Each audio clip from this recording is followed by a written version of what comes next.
diperoleh, ini tahun yang hilang. Dan kalau Dali ada dua komponen gitu ya, years of life lost dan years of life with disability. Jadi sama ada pembobotan utilitasnya atau bukan utilitas, disabilitasnya. Semakin tinggi bobot disabilitasnya, berarti setara dengan kematian gitu misalnya ya. Nah, ini ilustrasi contoh penghitungan Dali gitu ya. Di suatu penyakit menyebabkan 100 kematian pada usia eh, warga di sana, harapan hidupnya 60 tahun. Sorry, 80 tahun. Dia menyebabkan kematian 60 tahun gitu ya pada warga di sana. 500 orang selamat, tapi sayangnya terkena disabilitas sedang selama 5 tahun setelah dia menderita gitu ya. Maka berapa dalinya?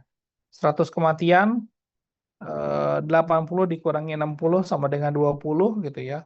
Karena dia meninggalnya lebih cepat dari umur harapan hidup, 20 tahun, maka 100 dikali 20. Hasilnya 2000 YLL. Kemudian ada 500 kasus, dikali 5 tahun penderitaannya, dikali 0,4 disability rate-nya sama dengan 1000 years of life with disability. Sehingga total dalinya adalah 3000, 2000 tambah 1000. Artinya penyakit ini menyebabkan kehilangan setara dengan 3000 tahun kehidupan sehat dalam populasi di masyarakat gitu ya. Kali itu bisa digunakan untuk evaluasi ekonomi, sedangkan dali digunakan untuk mengukur beban penyakit dan prioritas. Mana yang paling besar dalinya, maka prioritas itu yang harus dilakukan. Kali untuk mengukur health gain, keuntungan, dali untuk mengukur health loss. Jadi secara matematis, satu kali eh, satu kali itu sama dengan satu dali yang bisa dicegah atau dihindari. Jadi kali itu kebalikan dari dali.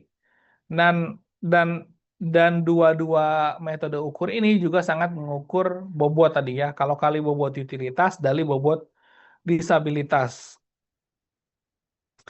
Dan kita juga perlu mempertimbangkan tadi present value dari si dali maupun kali ini karena semakin panjang efeknya, value-nya juga semakin rendah gitu ya. Kali bisa digunakan untuk membandingkan intervensi mana yang lebih eh, memungkinkan ya, program screening kanker atau program rehabilitasi jantung. Dua jenis penyakit, intervensi penyakit yang berbeda gitu ya. Eh, Bisa juga gitu ya dengan dengan memperbandingkan apa istilahnya itu eh, program yang lebih cost efektif yang mana. Dan ini sangat membantu ya bagi bagi bagi penyedia program, pengelola program layanan kesehatan untuk membuat intervensi yang lebih pas.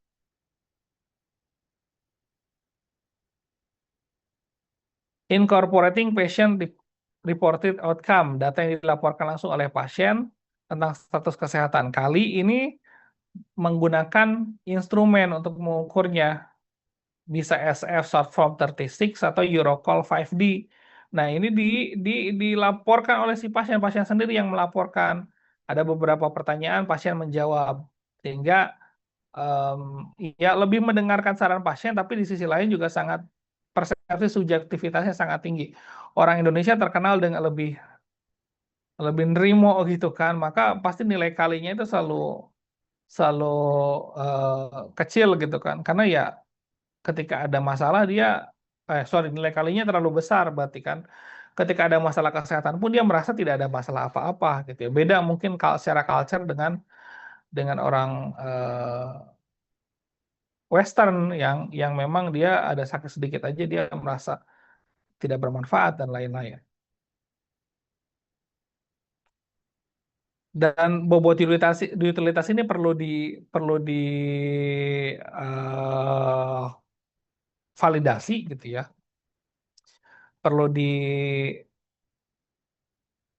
divalidasinya oleh masyarakat umum. bagaimana kondisi masyarakat umum untuk menilai terhadap satu penyakit. Ada survei lagi gitu ya, untuk menilai scoring-scoring tersebut. Namun ketika kita ingin bertanya scoring kepada masyarakat umum, misalnya ada masalah etika di sana gitu. Gimana kita bisa menilai, let's say gimana kita bisa menilai kondisi depresi itu skor bobotnya kayak bobot utilitas maupun bobot disability-nya seperti apa? Yang menilainya adalah orang yang tidak pernah mengalami disabilitas gitu kan. Ini juga menjadi masalah etika di sini. Yang kedua juga masalah budaya. Preferensi terkait masalah sakit, konteks sosial itu juga sangat mempengaruhi gitu ya. Orang Jepang mungkin preferensi sakitnya berbeda dengan orang Indonesia. Orang Indonesia sakit udah lama juga nggak masalah gitu kan, karena mereka menganggap sakit itu sebagai penggugur dosa gitu. Beda gitu kan dengan konsep yang lain. Nah, kadang-kadang juga ada usia mempengaruhi age waiting. Kenapa? Karena semakin tua orang-orang yang cenderung itu semakin ya nggak apa-apa lah meninggal cepat gitu kan. Dia memandang kalau kita pakai metode standar Gamble tadi ya dia nothing tulus saja ketika ketika dia harus menjalani intervensi yang walaupun akhirnya meninggal tahu udah tua ini. Sehingga ada ada subjektivitas usia juga di sini. Dan metodologinya juga kadang-kadang berbeda-beda di satu negara dengan negara yang lainnya. Hasil penghitungan kali tergantung ukur bagaimana disabil bobot utilitas atau bobot disabilitasnya. Karena apakah itu pakai time trade-off atau standar Gamble atau rating scale itu sangat berpengaruh. Bisa juga pakai Eurocall 5D untuk instrumennya dan macam-macam sehingga dia sangat apa istilahnya itu ya sangat subjektif lah.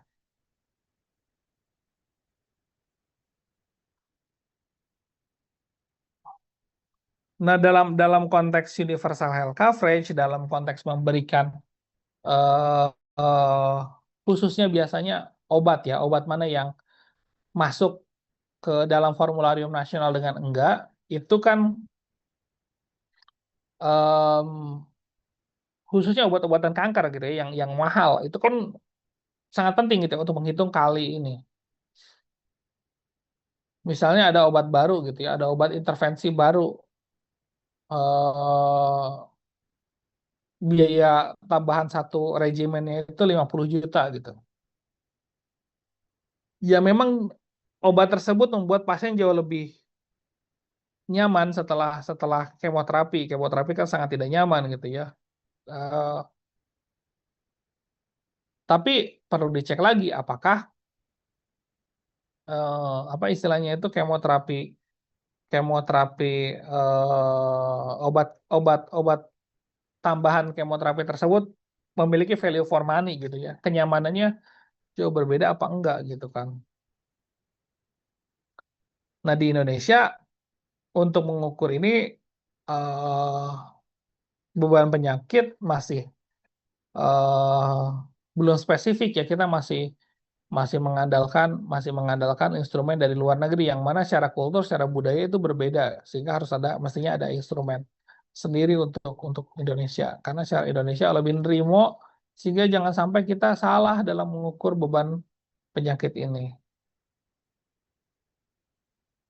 Maka kita tahu gitu ya, kita tadi di awal sudah membahas hierarki outcome kesehatan mulai dari struktural sampai dengan outcome final. Sebisa mungkin kita menggunakan outcome final karena itu jauh lebih bermakna dibandingkan dengan kita hanya melihat kelengkapan administrasinya saja gitu ya. Dan kali dali ini menjadi salah satu alat ukur yang penting dalam dalam next week kita akan belajar tentang evaluasi ekonomi dan juga beban penyakit gitu ya. Nah, ini tugas mingguannya, silakan dikerjakan ya, nanti diupload oleh teman-teman semua. Intinya, dalam tugas mingguan ini ada skenario gitu ya. Ada uang terbatas. Pilihnya menyelamatkan biaya obat untuk penyamaran satu anak itu 1 juta US dollar. Atau pilih program vaksinasi, sama-sama 1 juta US dollar. Mana yang harus dipilih? ketika kita sudah menentukan, let's say kita memilih program vaksinasi atau boleh program menyelamatkan satu anak karena pengobatan langka. Apakah keputusan itu adil? Apakah selain kali ada pertimbangan lain yang harus dipertimbangkan? Ini kan hanya mempertimbangkan kali gitu ya. Dan apa peran seorang manajer rumah sakit dalam mengalami dilema tersebut? Tuliskan jawaban dalam 1 dan 2 halaman, nanti diupload ke Edlink. Demikian materi saya untuk pada sesi kali ini. Silakan teman-teman apabila ada yang ingin ditanyakan, didiskusikan.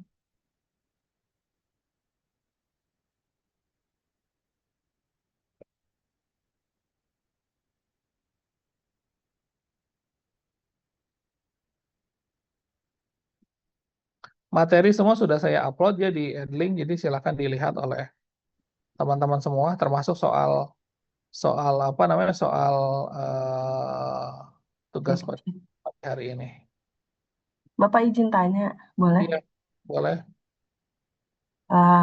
Terkait dengan kali tadi ya Pak ya, yang mau saya tanyakan, kali ini kalau pembiayaan berbasis kali diterapkan ini, apakah ada risiko provider yang hanya fokus pada intervensi yang quote-unquote menguntungkan secara kali gitu Pak, dan mengabaikan kasus yang lebih lebih kompleks, itu sih Pak. Iya, potensi itu tentu ada gitu. Pada akhirnya eh, Kementerian Kesehatan misalnya ya, ataupun siapapun yang punya otoritas untuk membuat intervensi, jadi fokusnya pada penyakit yang memiliki nilai kali lebih besar. Potensi itu ada gitu, tapi so far biasanya sampai saat ini gitu ya, penghitungan kali ini dilakukan baru terbatas pada untuk di Indonesia ya, baru terbatas pada pemilihan obat yang masuk ke dalam formularium nasional. Eh, karena tidak semua obat itu memiliki value for money yang tinggi gitu ya. Eh, apalagi obat-obatan yang masih dalam masa paten itu kan harganya mahal. eh, Penambahan obat pada masa paten tersebut gitu ya, apakah itu berdampak signifikan terhadap kualitas hidup orang gitu. So far baru seperti itu dan terbatas juga pada obat-obatan penyakit kronis, khususnya kanker gitu ya. Eh, yang lain masih masih bertahap untuk studi pengukuran kali dibandingkan dengan intervensinya ini. Kenapa terbatas? Karena tadi kompleks gitu ya. Mengukurnya susah.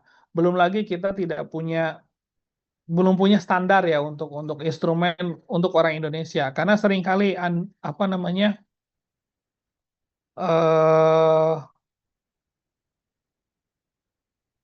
overestimate karena orang Indonesia misalnya sakitnya parah pun dia merasa hidup sehat, mendekati 1 nilainya skornya sehat-sehat saja gitu. Jadi kita masih harus mengembangkan instrumen Eurocall atau Eurocall bukan Eurocall, instrumen kali untuk mengukur kali yang sesuai dengan kondisi masyarakat di Indonesia yang secara kultur itu cenderung jauh lebih terimaan dan lain-lain. Jadi masih terbatas itu, tapi potensi mengabaikan yang kalinya kecil itu juga ada gitu. Tapi so far sih ya karena susah penelitiannya jadi juga masih terbatas. Itu mungkin jawaban dari saya. Nah, Pak, berarti memang kalau di Indonesia memang masih terbatas ya Pak ya. Iya, betul. Oke, terima kasih Pak. Sama-sama. Ada lagi teman-teman semua, kita masih punya waktu sampai jam 10 sebetulnya. Atau misalnya kalau mau disudahi lebih cepat juga nggak apa-apa. Jadi teman-teman punya waktu lebih banyak untuk mengupload tugasnya ya. Eh Silakan kalau ada yang ingin ditanyakan lagi. Izin Bapak untuk deadline tugasnya sampai kapan ya Bapak? Saya Karena lupa. Saya beberapa kayaknya saya kesempatan. kayaknya nggak saya kayaknya nggak ngeset deadline, nggak apa-apa lah. Ah, iya. Tapi yang jelas harus harus dikumpulkan sebelum saya bikin penilaian nanti ya di akhir semester ya. Baik, Bapak. Soalnya kalau hari ini banyak teman yang sedang dinas, Bapak. Oke. Baik, terima kasih semuanya. Sampai jumpa lagi minggu depan. Kurang lebihnya mohon maaf. Assalamualaikum warahmatullahi wabarakatuh. Waalaikumsalam Waalaikumsalam. warahmatullahi Waalaikumsalam warahmatullahi wabarakatuh, wabarakatuh. Terima Bapak. kasih, Pak.